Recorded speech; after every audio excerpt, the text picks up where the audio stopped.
East লন্ডনের tower Hamlets বরোতে থাকা কুকুরের মালিকদের ব্যাপারে কঠোর নিয়ম চালু করা হতে পারে।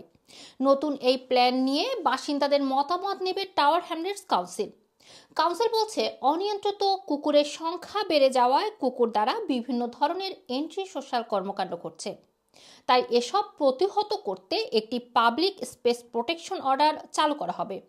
এই প্রোটেকশন অর্ডার চালু করতে আগামী কয়েক সপ্তাহ বাসিন্দাদের মতামতও নেওয়া হবে।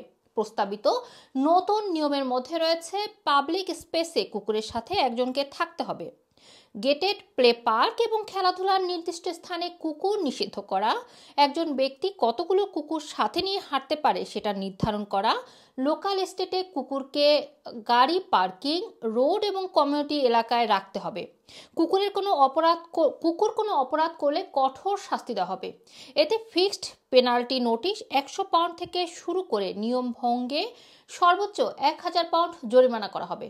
কিছু বাসিন্দা বলছে, নতুন নিয়মগুলো মানুষের জীবন এবং কুকুরদের চলাফেরাকে কঠিন করে তুলবে। মন্ত্রী পরিষদের রিপোর্ট অনুযায়ী টাওয়ার হ্যামলেট বরোতে গত গ্রীষ্মে বেশ কয়েকটি কুকুরের আক্রমণের ঘটনা ঘটেছে। রিপোর্টে কাউন্সিল কর্তৃপক্ষকে সমস্যা সমাধানের উপায় খুঁজতে অনুরোধ করা হয়েছে।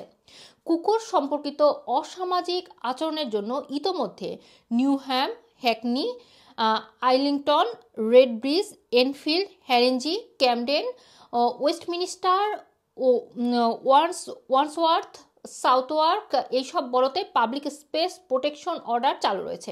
বিষয়টি নিয়ে টাওয়ার হ্যামলেটসের মেয়র লুৎফুর রহমান বলেছেন, তারা কয়েক বছর ধরে কুকুর দ্বারা মানুষের উপর আক্রমণের বেশ কিছু গুরুতর ঘটনার রিপোর্ট পেয়েছে। তারা কুকুরের মালিকানা নিষিদ্ধ করছেন না, তবে কুকুরের মালিকদের দায়বদ্ধতার আওতায় আনতে চান তারা। মানুষের নিরাপত্তা নিশ্চিত করতে এটি তাদের একটি গুরুত্বপূর্ণ দায়িত্ব। রুমানা রাখি, রানা টিভি, লন্ডন।